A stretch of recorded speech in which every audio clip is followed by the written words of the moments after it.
Good afternoon, everybody. Good afternoon. All right. Welcome to the University of Chicago. My name is Ron Gibbs, and I am adjunct professor at the Harris School of Public Policy and the advisor for the program Presidency 2012, The Purposes of Government. President Zimmer of the University of Chicago is not here, along with Dean Colm O'Meagatag, great Irish name. They can't be here, but extend their welcome to the governor and to you for being here. We do have the Dean of Students from the Harris School, Ellen Cohen, and other faculty members who would like to welcome you here this afternoon to our program with Republican presidential candidate, former governor of Massachusetts, Mitt Romney.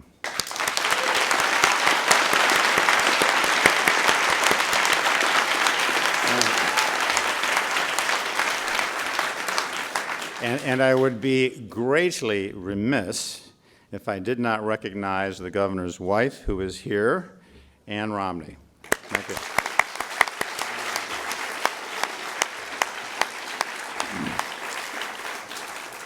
Today's event illustrates the Harris School's continued commitment to fostering an in-depth and diverse public discourse, like a public discourse. The school has embarked upon this year-long program to explore the purposes of government and the presidency in preparation for the 2012 election coming up. The program series objective is to bring the candidates, presidential candidates together, campaign strategists, party leaders, both Republican and Democrat, to present their views. Now, to be very clear about the program, the University of Chicago is not endorsing a candidate or advocating a particular public policy position. The university is committed to providing an opportunity, though, for all the presidential candidates and party leaders to present their views on the major issues in debate, such as the economy, which the governor will be addressing today, and others to include education and defense and healthcare, energy, urban affairs, and many other issues. The program, bottom line, seeks to promote a dialogue and discussion on the purposes of government that will happen today, but will continue afterwards.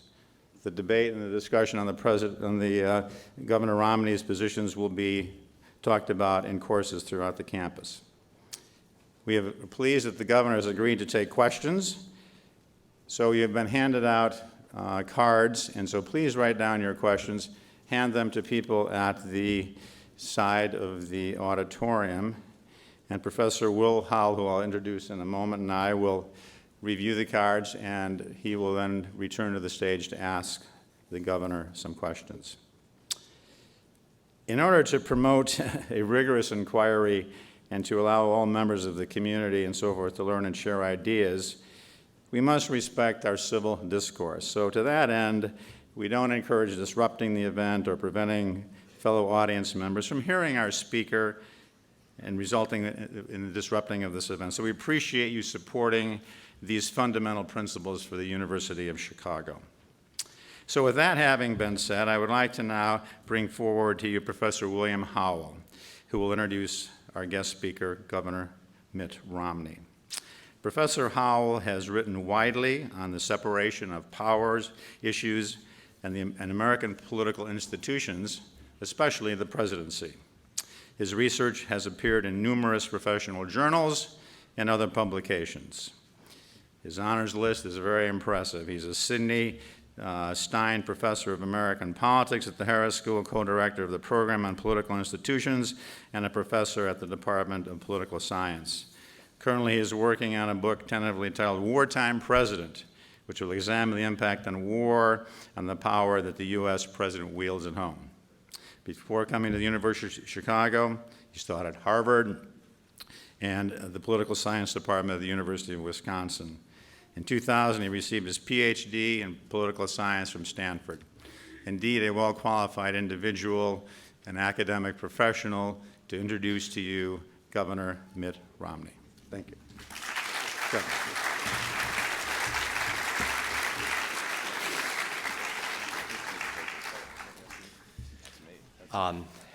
Welcome, everybody, to Presidency 2012. I know you're not here to see me. That was a very nice introduction. But a few things. So Governor Romney, he received his BA from BYU. He then went on and got a JD and an MBA from a lesser institution in Cambridge.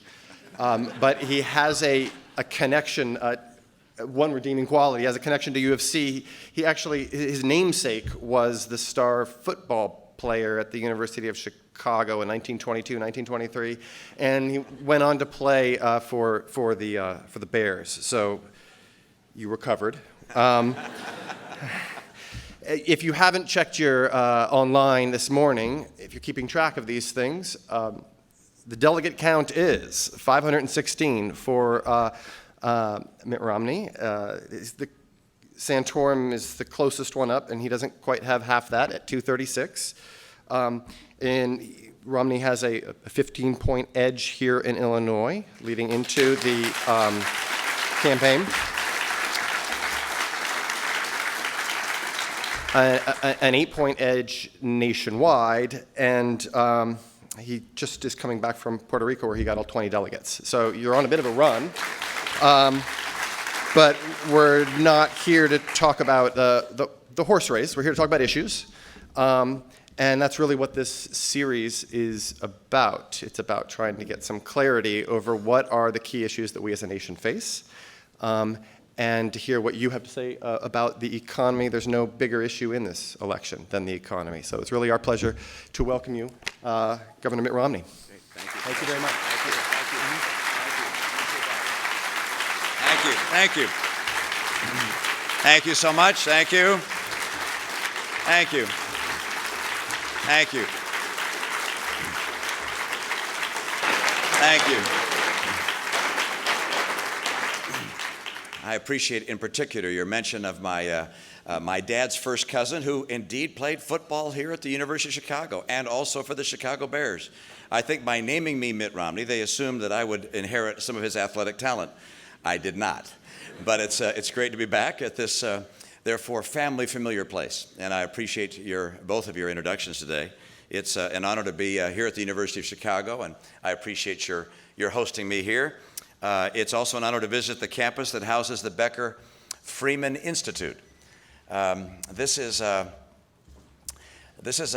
place of great significance. Milton Friedman played an extraordinary role in our nation and the concepts of the economy that I'm going to talk about today.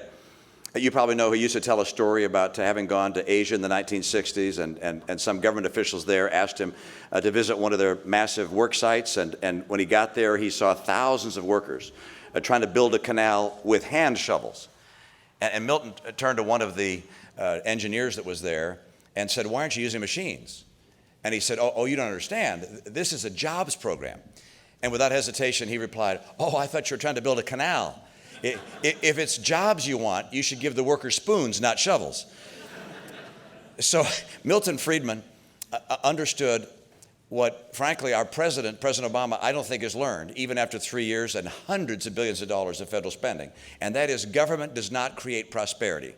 Free markets and free people create prosperity. Now, for the last 3 years, the president has expanded government instead of empowering the American people. He's put us deeper in debt, he's slowed the recovery, and he's harmed the economy. And I believe he has attacked the cornerstone of America's prosperity, economic freedom. Today I'm going to talk to you about economic freedom, why I believe it's so critical, and how, as president, I would restore it to get our economy going again, not just short term, but long term. Now, as you know, this November we face an important decision.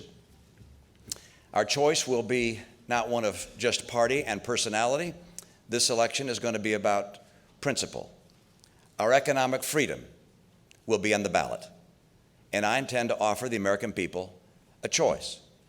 I spent 25 years in business, by the way, as you probably know. My business used to take me to different parts of the world, and I was often struck by enormous differences between different nations that, in many cases, were living right next door to each other. I was interested in the differences in their prosperity and how it was that nations so close to each other in terms of geography could be so different in terms of prosperity. I mean, look at Mexico and the United States, Israel and Egypt, Chile and Ecuador.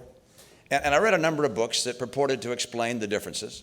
One of them by Jared Diamond called Guns, Germs, and Steel argued that the difference was due largely to the minerals in the ground and the physical characteristics, natural resources associated with different countries. But that didn't explain it all, just a part. And then I happened to read a book by a professor, David Landis, called The Wealth and Poverty of Nations. And in that, he traces the history of all the great civilizations on the earth, those that have come and gone. And after about 500 pages of scholarly analysis, he concludes with this observation.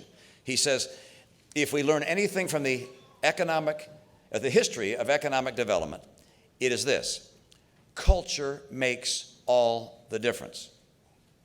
Culture makes all the difference. Culture. What is it about America's culture that's made us the greatest economic power in the history of the earth? Of course, there are a lot of things that come to mind: our work ethic, our appreciation for education, the willingness of Americans to take risk, our commitment to honor, contract, oath, our family devotion, our commitment to purpose greater than ourselves, our patriotism. But I believe one feature of our culture that propels the American economy stands out: freedom. The American economy is fueled by freedom. Free people and their free enterprises are what drive our economic vitality. The founders wrote that we were endowed by our Creator with the freedom to pursue happiness. In America, we would be free to pursue our own course in life, and we would have economic freedom just as we have political and religious freedom. Here, we wouldn't be limited by the circumstance of our birth or directed by the supposedly informed hand of government. We'd be free to pursue happiness as we wish. The founders were convinced that millions of people, all freely choosing their own occupations as they wished and their own enterprises, all pursuing their individual dreams, would produce great prosperity.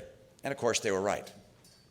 Economic freedom, as you know, is the only force in the history of the earth that has consistently succeeded in lifting people out of poverty. It's the only principle that has created sustained prosperity.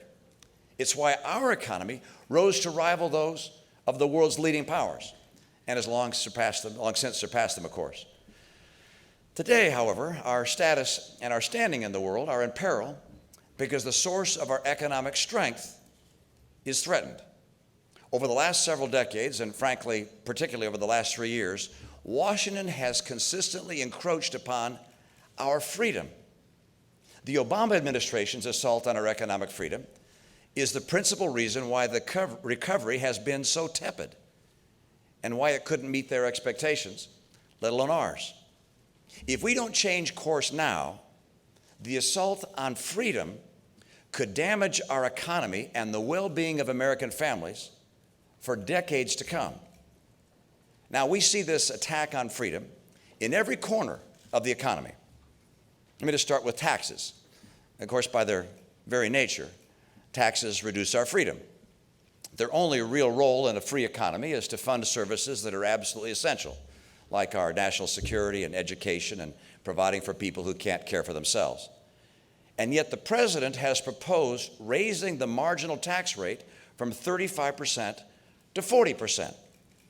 He's also proposed special breaks for his favorite industries, and of course further increases in taxes for businesses he doesn't like. And then there are endless subsidies and credits intended to shape behavior in our economic society. Now think for a moment about what that does to the freedom to pursue one's dream and to start a business or to grow a business. Last week I happened to be in St. Louis. I spoke with an entrepreneur there. He and his son make amplifiers for electric guitars. They recently had to lay off 2 of their employees. This owner said that by his own calculation, that government takes 65% of what his business makes. And President Obama, by going from 35 to 40, would take that even up to 70%. Now, if you invest your savings in a new business, and you're one of the few, the very few of these entrepreneurs who see success and generates profit in your business, the president wants to take 40% of that for federal income tax. And then you have to add the payroll tax, the gas tax, the state tax, the city taxes, property taxes, excise taxes, and so forth. And then on top of that, you have to factor in the regulatory burdens. And by the way, the cost of the regulatory burdens exceed the total cost of all income tax payments in this country. So pretty soon, those kind of taxes and costs add up to pretty substantial burdens. Businesses shut down. Jobs are eliminated. And entrepreneurs decide it's too risky and too costly to start a business or to invest or to hire more people. Taxes. Another example, Dodd-Frank. It's an 848-page behemoth that's going to be followed by thousands and thousands of pages of new regulations. Now, regulations, of course, are essential to the functioning of a free economy. But burdensome, outdated regulations serve only to restrict freedom and therefore imperil enterprise. And by the way, the victims of the regulations aren't the nameless, faceless banks. They're the employees, the business owners, the customers who rely on those financial institutions. This administration's regulations are even invading the freedom of everyday Americans, not just the banks and the corporations, but citizens. Mike and Chantel Sackett run a small business in Idaho. They saved enough money to buy a little piece of property, and then they're going to build a little home on that property. But a few days after they broke ground, an EPA regulator told them to stop digging. The EPA said they were building on a wetland. Now, the Sackett's property is not on a wetland register. It sits in a residential area. But nonetheless, the EPA would not let them appeal the decision. They were told they couldn't go to court. In this case, an unelected government bureaucrat robbed them of their freedom. No recourse, no remedy. They could do what the EPA wanted, or they could face millions of dollars in fines. Under President Obama, those same bureaucrats are insinuating themselves into every corner of the economy. They prevented drilling rigs from going to work in the Gulf. They keep coal from being mined. They impede the reliable supply of natural gas. They're even telling farmers what their 15-year-old sons and daughters are allowed to do on the family farm. You may remember that famous quote from Will Rogers. He said, "This country has come to feel the same when Congress is in session as when we do when a baby gets a hold of a hammer. It's just a question of how much damage he can do before you can take it away from him." Now, Will Rogers was concerned about the damage Congress could do. But today, our freedom is never safe because unelected, unaccountable regulators are always on the prowl. And under President Obama, they're multiplying like the proverbial rabbits. I mean, the number of federal employees has grown by 140,000 people under this president. And those regulators, they do a lot of damage. For every regulation, there are unintended consequences, unestimated costs, and unwanted influence, by the way, of special interests who care very deeply about how those regulations are written for their benefit. And of course, the bureaucratic impulse is to make more rules, never to get rid of old rules. And each of those regulations tends to erode our freedom and stifle our prosperity. Now, by the way, the Obama administration's assault on economic freedom isn't just limited to actions against individuals and free enterprise. It extends to intrusion in the workings of the free marketplace itself. When government, rather than the market, routinely selects winners or losers or puts its hands on the scales of justice, then enterprises and entrepreneurs can't predict their prospects. And free enterprise becomes replaced with crony capitalism. Solyndra, Enron, Fisker, Tesla, there are a lot of examples. When government, by the way, put $500 million into Solyndra, you can imagine that scores of other solar energy entrepreneurs and enterprises either lost their investors when that happened or failed to find any. When the NLRB tried to keep Boeing from opening or operating its plant in South Carolina, it sent a signal across businesses of all kinds that they should be dissuaded from making investments in right-to-work states, limiting, of course, their freedom. When General Motors shares were directed to the UAW, political payback replaced the rule of law under the bankruptcy code. And of course, the rule of law is absolutely fundamental to the functioning of a free economy. When the free market is imperiled of this nature, it's devastating to opportunity. And when the heavy hand of government replaces the invisible hand of the market, economic freedom is the inevitable victim. For centuries, the American dream has meant the opportunity to build something new. Some of America's greatest success stories are of people who started out with nothing, just a good idea, perhaps a corner in their garage. Too often today, Americans look at what it takes to start a business and they don't see promise and opportunity. They see government standing in the way. And the real cost isn't just the taxes paid and the money spent complying with the regulations. It's the businesses that are never started, the ideas that are never pursued, the dreams that are permanently deferred. You know, we once built an interstate highway system and the Hoover Dam. Today we can't even build a pipeline. We once led the world in manufacturing and exports and infrastructure investment. Today we lead the world in lawsuits. Labor unions, they once served as a symbol of worker rights and fair treatment and a growing middle class. Today they too often represent the worst of special interests and crony capitalism. But now, of course, after spending 3 years attacking business, President Obama hopes to erase his record with a speech. In a recent address, he said that we're all inventors, we're builders, we're makers of things, we're Thomas Edison, we're the Wright brothers, we're Bill Gates, we're Steve Jobs. The reality is that under President Obama's administration, these pioneers would have found it much, much more difficult, if not impossible, to innovate and invent and create. Under Dodd-Frank, they'd have struggled to get a loan from their community bank. A regulator would have shut down the Wright brothers for their dust pollution. And the government would have banned Thomas Edison's light bulb. Oh yeah, they just did.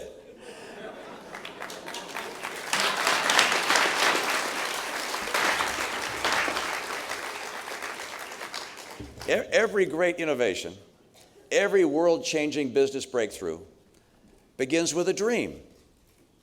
And nothing is more fragile than a dream. It's essential to the genius of America that we've developed a culture that nurtures these dreams and dreamers, that honors them, and yes, that rewards them. There's always been something uniquely brilliant about America. I don't believe the president understands this fundamental secret of America. And day by day, job-killing regulation by regulation, bureaucrat by bureaucrat, he's crushing the dream and the dreamers. If we continue along this path, our lives will be ruled by bureaucrats and boards and commissions and czars. That path erodes freedom. It deadens the entrepreneurial spirit that's so unique. Freedom is becoming the victim of unbounded government appetite. And so is economic growth, job growth, and wage growth. As government takes more and more, there's less and less of an incentive to take risk, to invest, to innovate, to hire. And the proof is in the weakness of this recovery. This administration thinks our economy is struggling because the stimulus was too small. The truth is, this economy is struggling because our government is too big, too intrusive, too invasive of our economic freedoms. Now I'm running for president in part because I have the experience and the vision to get us out of this mess. I'm offering a real choice and a very different beginning. I have a conservative economic plan that will deliver more jobs, less debt, and smaller government. My agenda takes America in the right direction. It preserves freedom. It encourages risk and innovation. It fosters competition. It allows Americans to pursue happiness as they choose and will lead to greater opportunity. And instead of expanding government, I'm going to shrink it. Instead of raising taxes, I'm going to cut them.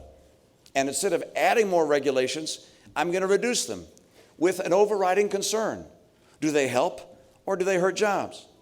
Of course, that's just the beginning. There's still more we've got to do. Before we can create enduring prosperity, we have to restore our economic freedom. To build a strong America, we have to empower Americans to pursue happiness as they choose, not as government directs. We have to restore the world's most competitive economy, not relinquish it to cronies or to bureaucrats.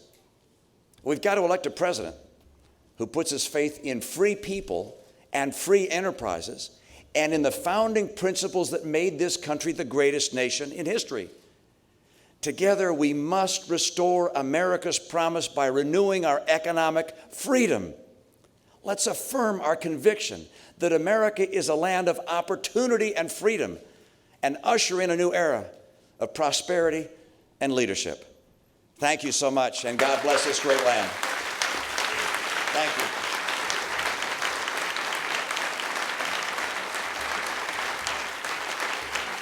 I think we're going to invite Professor Howell to come back and start with some questions, and I look forward to what you have to offer. Okay. Thank you. You can use this one if you want. Maybe I will. It'll actually turn out automatically. You watch. Hello? See? It's magic. Okay, I've got 3 questions here. I'm going to read them verbatim. The growing deficit and escalating debt are the top risk factors for the U.S. economy. As an econ PhD student here at the university, I would like to know the key steps that you would take as president to address these concerns, especially considering that you have proposed recently a package of tax cuts that will only make these matters worse. Good, thank you. First, I want to correct that last parenthetical, which is the tax cuts. My tax plan actually does cut the marginal rates across the economy by 20%. So instead of the president raising taxes from 35 to 40, I take them from 35 to 28. Now, the reason I do that is to create incentives for people to invest in starting small businesses and creating jobs. My priority is jobs and economic vitality and growth, and that generates revenue for government. That's the best way to make that happen. Now, I also point out that I'm going to reduce and restrict deductions and exemptions at the same time. So the combination of reducing some of those tax expenditures, they're called, and creating more growth will mean that the policy is revenue neutral. So I'm not going to add to the deficit with my tax plan. In fact, by getting growth into our economy again, I'll reduce it. But number 2, I've also got to cut spending, and I recognize that. And I have sort of a 3-fold approach to how you cut federal spending. Number 1, we have to eliminate programs. Some programs we like, some we're happy to get rid of, but we just have to eliminate some programs. There are too many. It's in the nature of Washington elected officials to go there and come up with a program they can go home and say, look what I created. Do you know how many workforce training programs we have in Washington? 47. 47 different workforce training programs, reporting to 8 different agencies. Think of the overhead. No one in business would ever allow such a thing. I'm going to take all those programs, collapse them down to one, send the money back to the state, and say, you states create the programs you think best for your own people. So 1, we're going to eliminate programs. Some of the examples. I'll get rid of Obamacare day 1. It's $95 billion we can't afford. So that's easy. But subsidies to Amtrak and to PBS and the National Endowment for the Arts, the National Endowment for the Humanities, subsidies to Planned Parenthood, I'm going to eliminate those subsidies. And those organizations will have to stand on their own. Number 2, sending programs back to states. I mentioned the job training program. There are others. Medicaid, food stamps, housing vouchers. I take these anti-poverty programs and give them back to the state to run in the way they feel best. And I would limit how they grow to the rate of inflation, or in the case of Medicaid, inflation plus 1%. And then finally, I'd shrink the size of the federal workforce that remains by 10% through attrition and link the pay of government workers with the pay that exists in the private sector. That's good. Second question. Many young people have been affected by the recession more than most. Given that you have delivered this talk at a university, what might you say specifically to young people about your economic policy? How might you address crippling student loans, and underemployment, and a lagging economy that would speak to the struggling young adults in particular in America? I joke, and I don't mean to be flip with this, because I actually see truth in it. I don't see how a young American can vote for well, can vote for a Democrat. I apologize for being so offensive at saying that, but I catch your attention. But I mean that in the humor, I mean there's some truth there. And I say that for this reason. That party is focused on providing more and more benefits to my generation and amounting trillion-dollar annual deficits my generation will never pay for. The interest on that debt is going to young people in America. Some have called it the greatest intergenerational transfer of wealth in the history of humankind. It's going on piece by piece. My party is consumed with the idea of getting federal spending down and creating economic growth and opportunity so we can balance our budget and stop putting these debts on you. I mean, these debts are not frightening to people my age because we'll be gone. They ought to be frightening to death to people your age who are concerned about your future, wonder what your tax rates are going to be. And by the way, wonder whether Social Security and Medicare will be there for you. Adding insult to injury is the fact that we have an administration that when they were running for office said that Social Security and Medicare were in deep financial trouble, and yet 3.5 years later have offered no proposals to balance Social Security and Medicare and make them sustainable for your generation. I have. You may not like my ideas, but at least I put ideas out there to save those programs for your generation. And I've laid out with my economic plan proposals that preserve economic freedom, create growth, will provide jobs for you as you come out of college, and will make sure we don't pass our burdens, our debt onto you. That really is at the heart of what my party's about, making sure that we preserve this extraordinary, unique nation in the history of the earth, this exceptional place, which is imperiled by debt, by lack of a willingness to deal with the challenges we have, by stagnating growth, and by an attack on economic freedom, among our other freedoms that are being attacked. That's what it's about. That's why sometimes I shake my head. We're not doing as good a job as I want to do, connecting with young people across the country. You guys ought to be out working like crazy for me and for people like me, conservatives who want to keep the cost of government down and give you a brighter future. Thank you. I believe you have time for one last question. As president, what would you do to target poverty in areas like the south side of Chicago? One of the best things I can do is to take money that's associated with poverty programs in Washington. I mentioned this before, but let me just focus on it a little more. Take money that's in poverty programs, food stamps, housing vouchers, welfare programs, and so forth and the like, and take those monies and bring them to the state and to the localities and say, you know better than we how to help your own people. What kind of workforce training is needed? What kind of housing opportunities there are in your region or in your state? As opposed to the federal government telling every state and every locality how to put in place anti-poverty programs, give states and localities power to do that themselves. I happen to believe in the concept of federalism. Now, associated with that so that's one piece. The money goes closer to the problem. A second piece is changing our education system to put the education of our young people first and the interests of organized union labor in the teachers' unions behind. Now,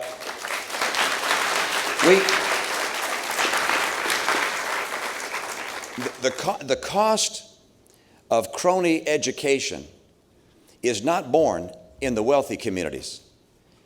Among wealthy people or people of higher middle income and above, they're able to choose neighborhoods to live in, communities where they think they're good schools. You can decide to go someplace where they're good public schools, or you can even decide to go to parochial school or private school and pay the extra tuition. And you may have opportunities for charter schools. If, on the other hand, you're poor, your opportunities to move to some place with great schools, those opportunities are greatly limited. I want to fix our schools in the urban centers of this nation. And we know how to do that. That's the funny thing about education. This is not a mystery to us. There have been great institutions like the McKinsey Institute. You may have heard of McKinsey. It's a great consulting firm. They have an institute that goes around the world, does studies. They looked at education in some of the most effective places in the world, Finland, South Korea, Singapore, Chicago, actually Boston, other places. And what did they find? they found that classroom size was irrelevant to the quality of education, which was not apparent, not what people anticipated. But classroom size wasn't related to the quality of education. Likewise, spending didn't seem related. Overwhelmingly, the characteristic that had the most impact on the quality of education was the educational attainment and scholarship of the teachers. And in places like Finland, they choose teachers from the top 5 or 10% of college graduates. And they said here in our country, in many places, we're choosing from the bottom third. Now, why don't young people want to go into teaching? Because it doesn't pay very well. And the teachers' union, and of course they got huge debts, and the teachers' unions are focused, I understand, on people with long tenure, about to retire, retirement benefits, pensions, health care benefits. We need to be more concentrated on the starting compensation of people coming out of college so we can attract the best and brightest into teaching. And then give them a career path, not based on tenure, but based on accomplishment. We have some examples for this, not just Singapore and Finland. We have higher education. We do pretty well in higher education. These principles we have to bring to our schools. Best thing I can do to help people in the most troubled areas of the country, give the resources to the people closest to the challenges, provide education which lifts people out of poverty, and communicate to them that the principles of America, hard work, education, family formation, these principles will help provide people with a future which is more prosperous and promising. I appreciate the chance to be with you today. I guess our questions are up, but I've enjoyed the chance to speak with such an esteemed group. I appreciate the number of faculty and students and also others who've made it here today, and look forward to seeing you on the trail. I need you to vote tomorrow, by the way. If you like anything you heard, I would appreciate your support.